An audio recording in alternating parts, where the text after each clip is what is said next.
जगन्नाथ मंदिर का रहस्य नहीं सुलझा पाया कोई।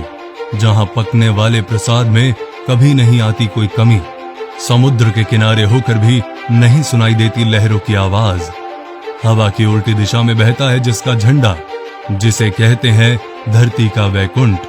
धार्मिक आस्था रखने वाले हमारे देश में अनगिनत मंदिर हैं और हर मंदिर की अपनी अपनी कहानी भी है। इस देश में ऐसे ऐसे मंदिर हैं जो हजारों साल पुराने हैं और अपने अंदर अनेक राज छुपाए हुए हैं जिन्हें आज तक कोई भी नहीं समझ पाया है। भारत के हर मंदिर पर दुनिया के बड़े से बड़े वैज्ञानिकों ने रिसर्च किया, लेकिन इन मंदिरों के रहस्य के आगे उन वैज्ञानिकों को झुकना पड़ा।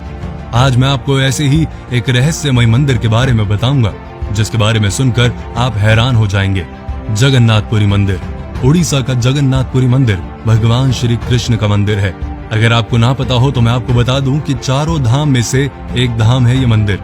ये पवित्र मंदिर पूरी दुनिया में मशहूर है और हर साल इस मंदिर के दर्शन के लिए दुनिया के कोने कोने से लोगों की भीड़ लग जाती है।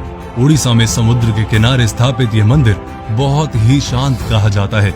मंदिर के बाहर जो सागर की लहरों का शोर बहुत जोर जोर से सुनाई देता है ना, वो इस मंदिर में आने के बाद किसी भी तरह की सागर की लहरें या कोई आवाज नहीं सुनाई देती, जो कि बहुत ही आश्चर्यजनक बात है। मंदिर के प्रसाद में नहीं आती कोई कमी। मंदिर के अंदर पकाया जाने वाला प्रसाद कभी भी कम नहीं होता। मंदिर के अंदर प्रसाद तब तक बंटता रहता है जब तक श्रद्धालु खत्म नहीं हो जाते। यहाँ डेली हजारों और लाखों की संख्या में श्रद्धालु आते हैं जिनके लिए डेली लंगर लगाया जाता है। इस लंगर में भी कभी कोई कमी नहीं आती, जिसका कारण है इस मंदिर की रसोई में छिपा रहस्य।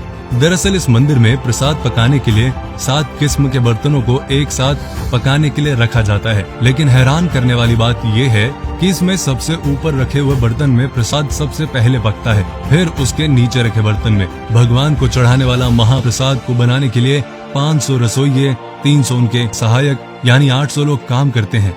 शिखर का झंडा बहता है उल्टी दिशा में। जगन्नाथ मंदिर एक लौता ऐसा मंदिर है जिसके शिखर पर लगे झंडे को डेली बदल दिया जाता है।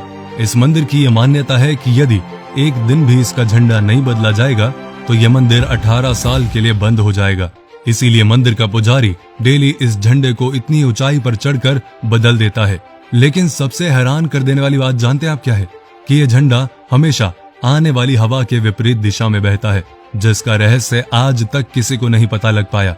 शिखर पर लगे झंडे के साथ एक सुदर्शन चक्र लगाया गया है, जिसे हर दिशा से देखने पर उसका मुंह आपको आपकी तरफ ही दिखाई देगा। इस मंदिर की एक और बात हैरान करने वाली है कि इस मंदिर की इमारत की कोई छाया नहीं है। मंदिर के खजाने का रहस्य 34 साल बाद 2018 में उड़ीसा हाई कोर्ट की परमिशन से 16 लोगों की टीम इस मंदिर के खजाने की जांच करने के लिए आई थी, जिसके 2 महीने बाद इस खजाने के कमरे की चाबी खो गई, जिसका पता आज तक नहीं चल पाया। जांच करने वाली टीम ने रतन भंडार के रक्षक की मूर्ति की शपथ लेकर जांच शुरू की थी कि वहां की किसी वस्तु को और खजाने को वो हाथ नहीं लगाएंगे। उनका काम केवल सुरक्षा की जांच करना था। इस मंदिर के बारे में ये भी कहा जाता है कि इस मंदिर का निर्माण 7वीं सदी में किया गया था। अब तक ये मंदिर 3 बार टूट चुका है। 1174 ईस्वी में इस मंदिर को दोबारा अनंग भीमदेव ने बनाया था। कहा जाता है कि राजा इंद्रदेवमान को सपने में भगवान विष्णु ने दर्शन दिए और कहा कि नीलांचल पर्वत की एक गुफा में मेरी एक मूर्ति है जिसे नील माधव कहते हैं, उस मूर्ति के लिए एक मंदिर बनवाकर स्थापित कर दो। जिसके बाद राजा के सेवक नील माधव की मूर्ति को एक कबीले से चुरा लाए जो इस मूर्ति की पूजा करते थे, लेकिन मूर्ति चुराने के कारण नील माधव की मूर्ति नाराज होकर वापस चली गई और राजा से वचन देकर गई कि वो वापस जरूर आएंगे, लेकिन पहले वो उनके लिए मंदिर बनवाए। राजा ने मंदिर बनाया और भगवान विष्णु से आने की विनती की। भगवान विष्णु ने कहा कि पहले समुद्र में द्वारिका से तैरकर आ रहे पेड़ का बड़ा टुकड़ा उठा कर लाओ और उससे मेरी मूर्ति बनाओ। राजा के काफी कोशिश करने के बाद भी वो टुकड़ा ना उठा पाए, जिसके बाद राजा ने उसी कबीले के मुखिया से मदद मांगी और पेड़ का टुकड़ा उठा लाए, लेकिन कोई भी उससे भगवान की मूर्ति ना बना सका। जिसके बाद विश्वकर्मा भगवान एक वृद्ध व्यक्ति का रूप धारण कर आए और मूर्ति बनाने के लिए राजी हो गए, लेकिन उन्होंने एक शर्त रखी कि जब तक मैं मूर्ति ना बना लूं कोई भीतर ना आए।